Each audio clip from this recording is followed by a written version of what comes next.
सरस्वती शिशु मंदिर सादीपुर मुंगेर में अभिभावक बने परीक्षार्थी।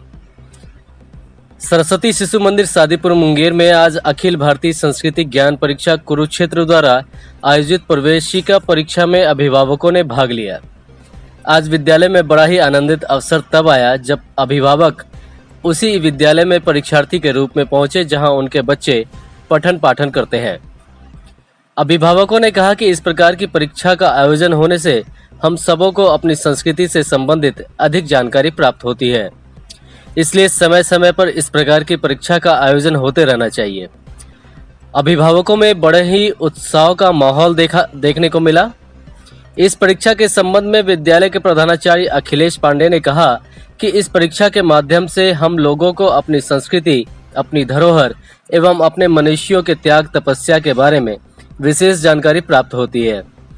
इस अवसर पर विद्यालय के उप प्रधानाचार्य उमाकांत पाठक, शिक्षण प्रमुख संजीव कुमार सिन्हा, शिशु वाटिका संयोजिका अल्पना शर्मा, आचार्य गौरी ओझा, चंचल सिन्हा, मिली कुमारी, निरंजन कुमार, राजीव कुमार, ब्रह्मानंद के साथ साथ मीडिया प्रभारी महेश ठाकुर ने बड़े ही उत्साहपूर्वक सहयोग प्रदान किया।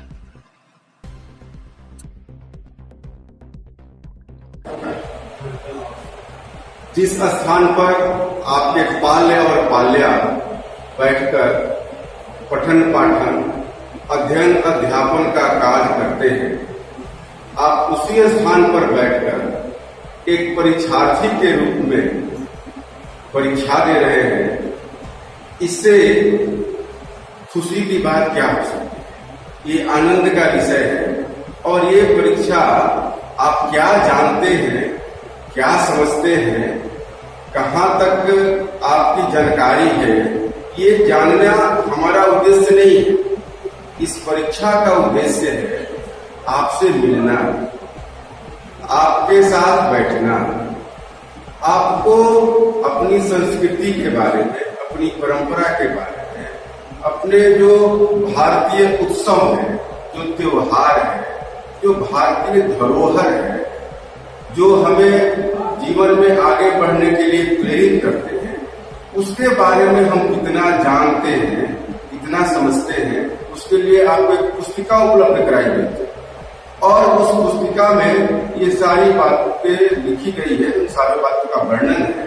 और उन बातों को पढ़ के और आपको आज परीक्षा देनी है। और परीक्षा का भी जरा स्वरूप देखिए, जो आधुनिक पद्धति है, उस आधुनिक पद्धति के द्वारा आपकी परीक्षा ली जाएगी। ये आप देख रहे होंगे, एक समय था, ये कितना तेज समय बदल रहा है। एक समय था जब हम 5 प्रश्नों का उत्तर 50 पन्नों में देते थे, और आज देखिए कितना समय बदल गया है। 50 प्रश्नों का उत्तर 1 पन्ना में दे रहे हैं। इस बदले हुए स्वरूप में हम अपने आप को किस रूप में देखते हैं, आज वही समय है। आप सबों का बहुत स्वागत है, अभिनंदन है, अभिवादन है, वंदन है। और आनंद लीजिए। परीक्षा के बोझ अब एक और बात इसमें सामने आ रही है, ये देखने को मिल रहा है कि हमारे भैया परीक्षा के नाम पर हमारी अभी क्या स्थिति बनी हुई है, हम क्या सोचते हैं।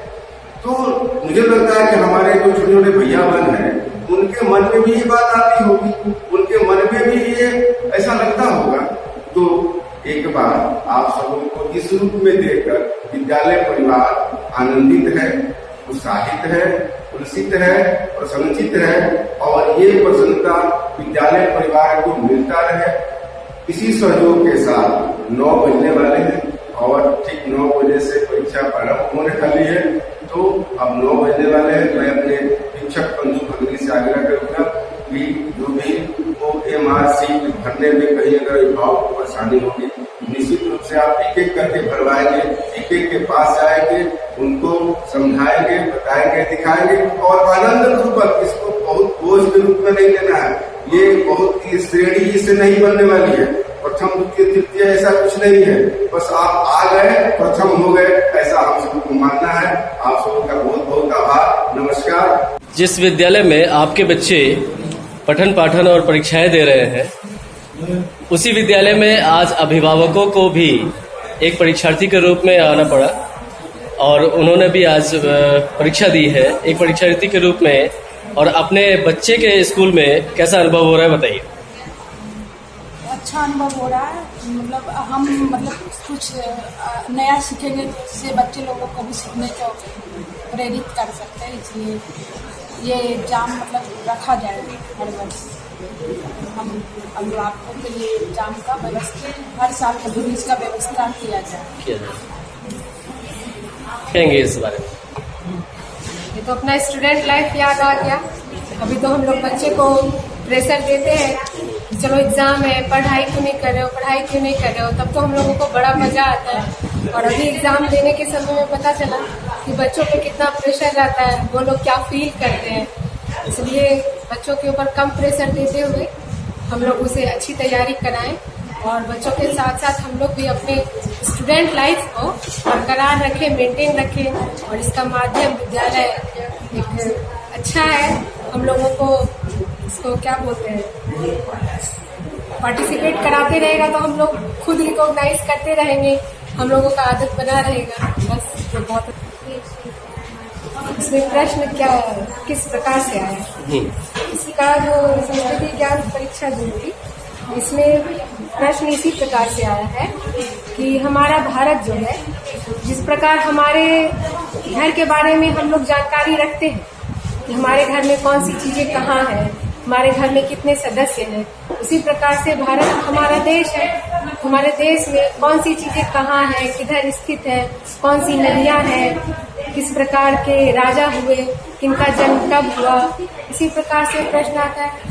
हमारे जो संस्कृति है भारत की, किस प्रकार की प्रथा चली आ रही है, कौन सा पर्व कब होता है, कौन सी पुस्तकें किसने लिखी, इसी प्रकार से प्रश्न इसमें आते हैं। आपको क्या लगता है कि इस तरह की जो एक्टिविटीज होती है तो इससे अभिभावकों को, बच्चों को क्या फर्क पड़ेगा? इससे इस प्रकार की एक्टिविटी होने से अभिभावकों को यही होगा, फर्क यही पड़ेगा कि जो वो पढ़ाई से छूटे हुए हैं, जानते हैं, नॉलेज है, लेकिन क्या है, हम लोग उससे कट चुके हैं, बिल्कुल कट चुके हैं। और कट जाने के कारण क्या होता है, आते हुए भी बहुत सारी चीजें नहीं आती हैं, और ये जब होने लगता है तो क्या होता है, पिछला कुछ हुआ है, किए हैं, थोड़ा सा पढ़ाई कर लिए तो हम लोग का भी याददाश्त वापस आ जाता है, थोड़ा पढ़ाई कर लेते हैं। और फिर जब हम लोग खुद रिकॉग्नाइज कर लेंगे तो हम लोग तो चलते फिरते बच्चों को पढ़ा सकते हैं ना। हम लोग अब क्या है, परिवार में ढल गए हैं, काम करना है, अपना जीवन चलाना है, उसके लिए जो जो समस्याएं है उससे हम लोग रूबरू होते रहते हैं, उसी में बच्चों को पढ़ाते भी जाना है। हम लोग गृहिणी लोग क्या है, सब्जी काटते हुए भी बच्चे को पढ़ा सकती है, रोटी बेलते हुए भी बच्चे को पढ़ा सकती है। तो जानकारी जब हम लोगों को अभ्यस्त रहेंगे तो क्या है, चलते फिरते कूदते फिरते बच्चों को बहुत सारी चीजें हम लोग पढ़ा सकते हैं। तो हम लोगों को भी पढ़ाने के लिए भी बच्चों को, हम लोगों को भी पढ़ना जरूरी है।